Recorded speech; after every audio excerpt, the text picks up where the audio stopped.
I'm looking for food for mom who can't move. A 5-year-old granddaughter rummaging through the park's trash cans. When I saw her after 6 months, she was thin and wearing tattered clothes. Mom is sleeping at home.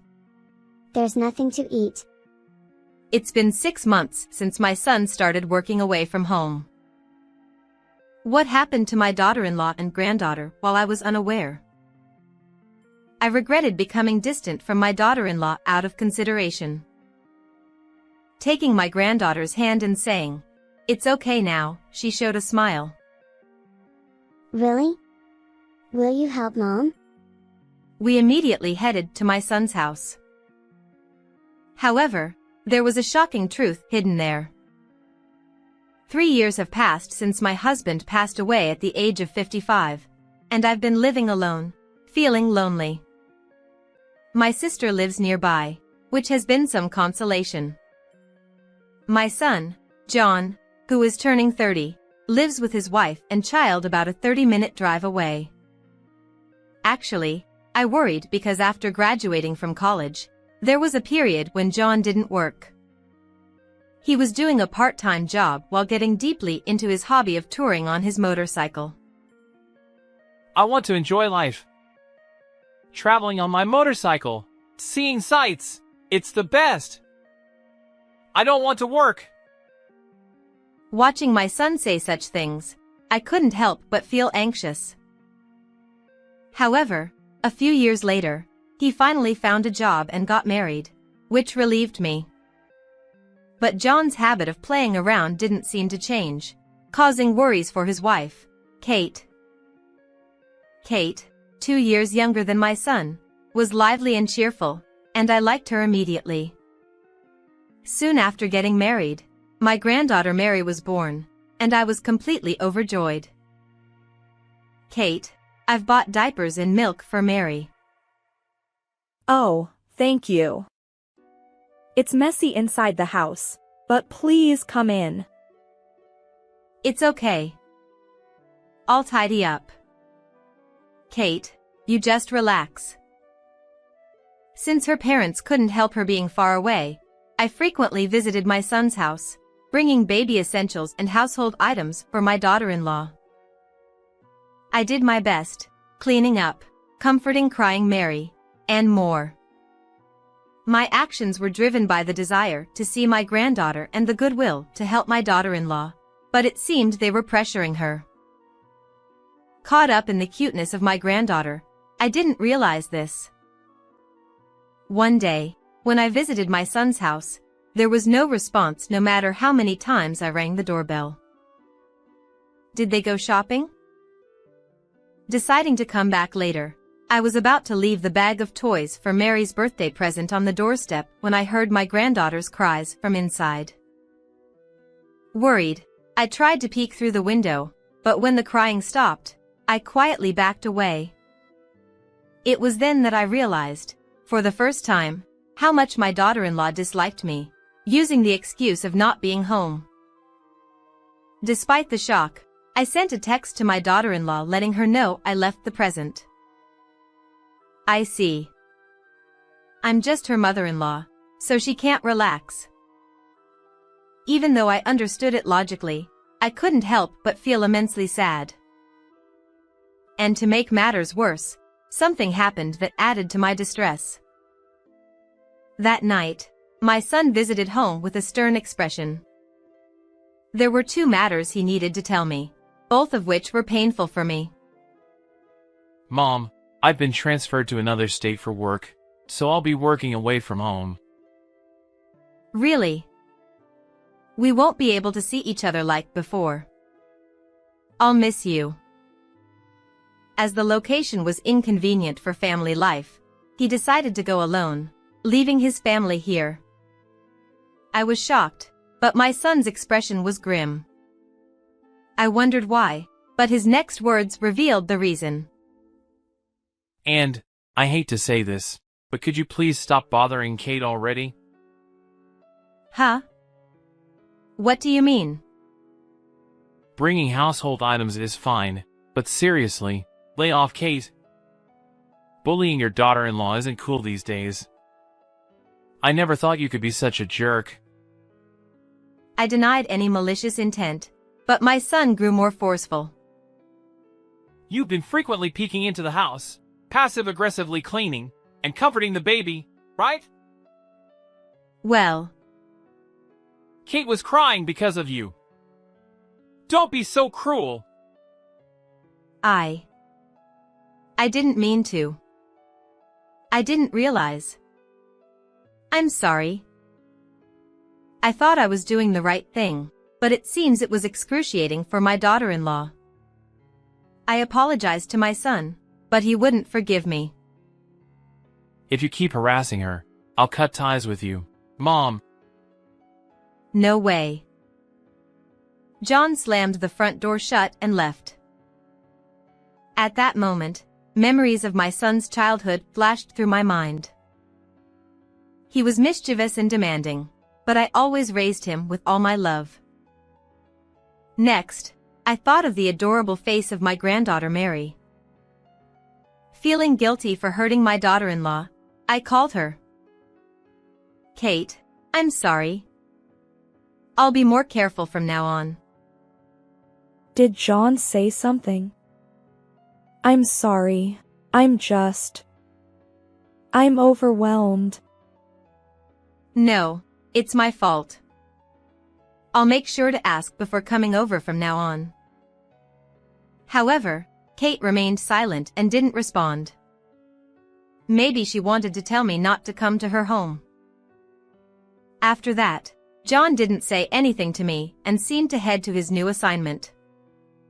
Later on, I tried to contact my daughter-in-law to arrange bringing gifts for my granddaughter's birthday, but her responses were lukewarm. She often asked for items to be sent via delivery because she was busy. However, one day, Kate unusually called me. When I encouraged her to speak, she said, tearfully, Actually, we're short on money. Worried that my son's bad habits might be showing, I asked to meet her and discuss things at a cafe. Kate arrived alone, having left Mary with a friend. Her expression was very somber. According to her, since John started his solo assignment, he stopped sending money for living expenses. Then, she dropped an even more shocking bombshell. John seems to be having an affair. What? Kate continued. When I was video calling him, I saw women's clothes hanging on the wall in his room. When I said I would ask my son about this, Kate choked up, saying, I don't want to break up with him. I believe he'll come back to me. Feeling sorry for my hopeless son, I apologized to Kate. Kate then made a request, saying, I've started working part-time, but it's not enough. Could you send me $500 each month? Despite Kate's hesitance, it was all John's responsibility. I agreed without hesitation. Kate added, Also, I'm overwhelmed with work and can't clean the house properly. I don't want you to see it. I understand. Don't worry, I won't just drop by unexpectedly. Anticipating Kate's difficulty in saying it, I responded kindly with a smile. But what is my son thinking? Kate asked me not to tell John, but as a mother, I couldn't refrain from giving him my opinion. After parting ways with Kate and returning home, I called John that night. I subtly asked if he was cheating, but he seemed irritated and angry. Hey, Mom! Don't bother me with such trivial things. John, clearly frustrated from work, didn't outright deny cheating, so my anxiety only grew. After that, various expenses such as clothing for my granddaughter and medical bills when she fell ill started piling up, and Kate began coming to me for money. By this time, I couldn't see my granddaughter at all, but I believed it was all for the sake of dear Mary and my unfortunate daughter-in-law. So, I continued to provide money from my husband's inheritance and send allowances. Even when my son occasionally returned from his solo assignment, he never came to see me, only insisting over the phone. I'm so busy. Be nicer to Kate. I was torn apart, feeling lonely without being able to see my son, but I started dreaming of sweet Mary more often. Still, I convinced myself that as long as my granddaughter was living happily, it was enough. But looking back now, I should have gone to see my granddaughter. At that time, I never could have imagined things would turn out like that. It was a spring day, nearly a year into my son's solo assignment. My sister, who lives nearby, invited me to a cherry blossom viewing spot near my son's house. She was worried about my mood, but the sight of the cherry blossoms in full bloom lifted my spirits a bit. However, what caught my eye then was a small child rummaging through the trash can in the park. Concerned that the child might be alone, I approached. When the child looked up and our eyes met, I blinked and looked again in disbelief. What? No way. The child was none other than my granddaughter Mary, whom I had seen only in dreams. She should have been 5 years old by now. Mary, is that you? What are you doing here? I'm looking for food for Mom who can't move. It had been a year since I last saw my granddaughter, and she looked emaciated, her collarbones visible, wearing tattered clothes with torn pants. The Mary the first knew had chubby cheeks and a cute face, so I was shocked by her drastically changed appearance. Where is Mom? She's sleeping at home. There's nothing to eat, Dad took all the money from home. It seemed that something had happened to my daughter-in-law and granddaughter while I was unaware. I regretted becoming distant from them out of consideration for Kate, waiting for her to reach out. I immediately approached my granddaughter and hugged her. Everything will be okay now that Grandma's here. Really? Will you help Mom? My eyes welled up at the thought of my granddaughter, who was always thinking of her mother, and anger toward my son made me feel feverish. However, despite my emotions, a shocking truth was hidden there. I explained the situation to my sister briefly, and went to my son's house with my granddaughter. I rang the doorbell, but my daughter-in-law didn't answer. Since the front door was locked, I couldn't do anything and felt at a loss. Then Mary said, Wait a moment. There's a secret entrance. And slipped in through a small window at the back of the house. Later, after Mary opened the door from the inside, I rushed into the living room. However, my daughter-in-law was nowhere to be found. The interior was terribly dirty, with half-eaten cup noodles and empty beer cans scattered around. Mommy disappeared. I wonder where she went, said Mary. Leave it to Grandma. Everything will be okay. I reassured the anxious granddaughter and, as a precaution, left a note in the mailbox saying taking Mary home and headed back to my house. Back home, I gave Mary a shower and changed her into new underwear and clothes I had prepared to give her as presents. Despite being thin, she looked adorable after I combed her hair neatly. When I made omelets, Mary's eyes sparkled, and she eagerly started eating, exclaiming, "Delicious!" She must have been very hungry. After the meal, she told me that her immobile mother had asked her to go find food. If that was the case, then where has Kate gone? I felt like I'd been had. Could it be? Kate's condition suddenly worsened. I thought she might have called an ambulance herself and been taken to a hospital somewhere. I tried calling my son, but couldn't reach him. Meanwhile, my granddaughter, now full, started to doze off. I quickly prepared a bed for her, and she was overjoyed. Wow! The bed is so fluffy. It feels amazing. She exclaimed before quickly falling asleep. Worried about my daughter-in-law, I called my sister, who lives nearby, and asked her to look after my granddaughter while I headed back to my son's house. What I saw there was a shocking sight. Is that Kate?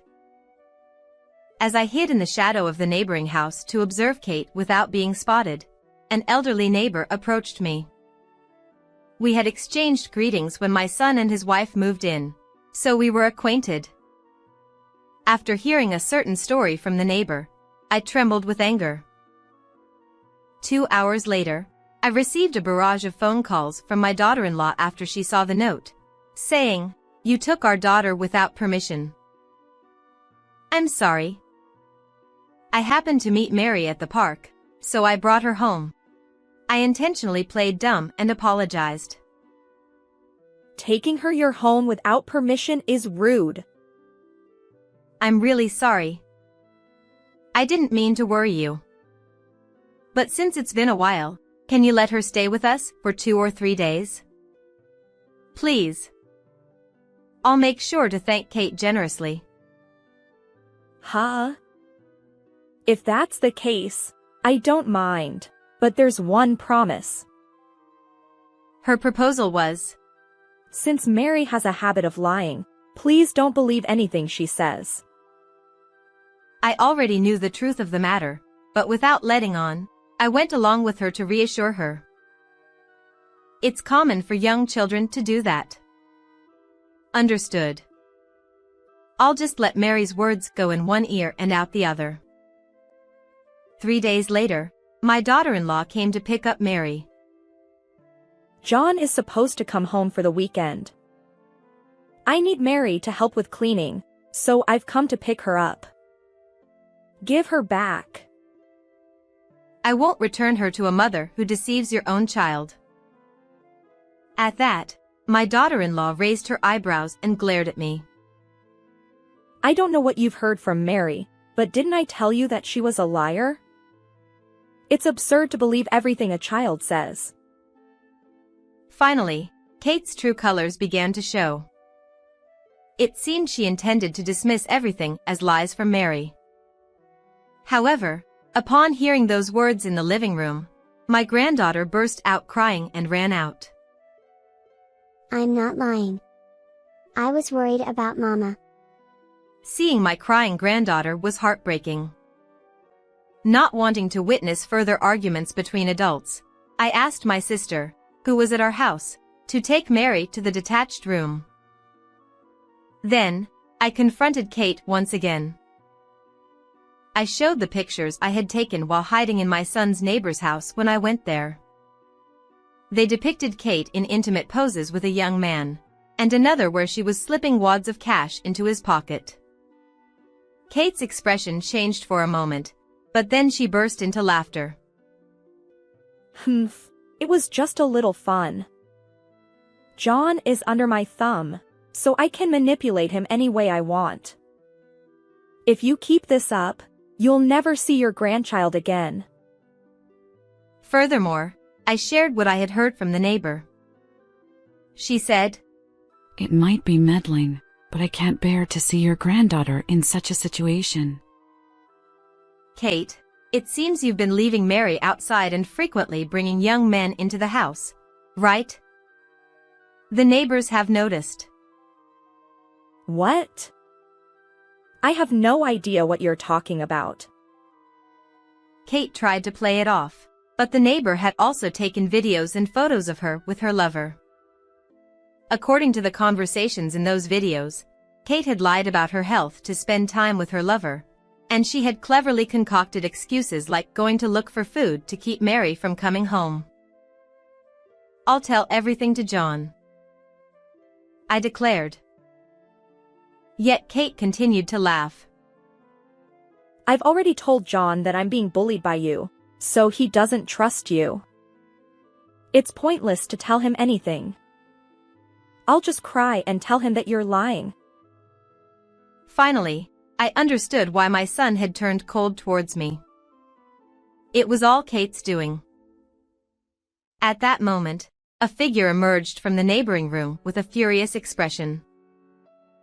Kate, you were deceiving me, weren't you? No way! Why are you here? As it turned out, it was my son who, upon hearing my plea, took leave from his assignment and came home, thinking it was another case of marital abuse. However, he realized the truth from the evidence photos and his daughter's testimony. It's all your mother's fabrication. Don't believe those photos, they're fake. Are you saying Mary's lying too? I trust my daughter's word over yours. But although I hadn't been informed, my son had a change of heart after his child was born. He said he had worked day and night at his assignment to increase his income and sent substantial amounts of money for living expenses. Kate couldn't have been short of money. She had spent all the money she received from John and the allowances I sent on her young lover. Finally, John realized he had been fed lies by his wife about being mistreated. Mom, I'm sorry for all the terrible things I've said. It's okay if you understand. Then, my son decisively announced divorce to Kate. Realizing she had no way out, Kate instantly apologized to me and began to beg for forgiveness. Mother-in-law, I'm sorry. Please forgive me. I was just lonely without John. Please ask him to reconsider the divorce for the sake of our daughter. I may forgive what you've done to me, but I'll never forgive you for what you've done to my precious granddaughter. But even after all this apologizing, apologies don't make everything okay. My son and I looked down coldly on Kate as she broke down in tears right then and there. Afterwards, evidence of her infidelity came to light, and she was divorced from John, who demanded $20,000 in alimony and $50,000 in child support. Kate, who had hoped for reconciliation, borrowed money from a loan shark to make the payments. Furthermore, John was furious upon seeing Mary's emaciated state and reported it to the police. Kate was taken into custody by the police and received a severe reprimand. It was discovered that Kate had met the young man she was having an affair with at a bar and had been supporting him financially. However, when the money ran out, she was quickly discarded. While I know she was being chased by debt collectors, her whereabouts afterwards are unknown. John also demanded $20,000 in alimony from Kate's affair partner. He too borrowed money to make the payment and is currently working day and night as a day laborer. Now, my son has returned from his assignment and is living with Mary and me at my house. A new life with my granddaughter, son, and me has begun. With more smiles from my granddaughter, I'm enjoying peaceful days. How did you find this story? Don't forget to subscribe to the channel. Well then, let's meet again in the next video.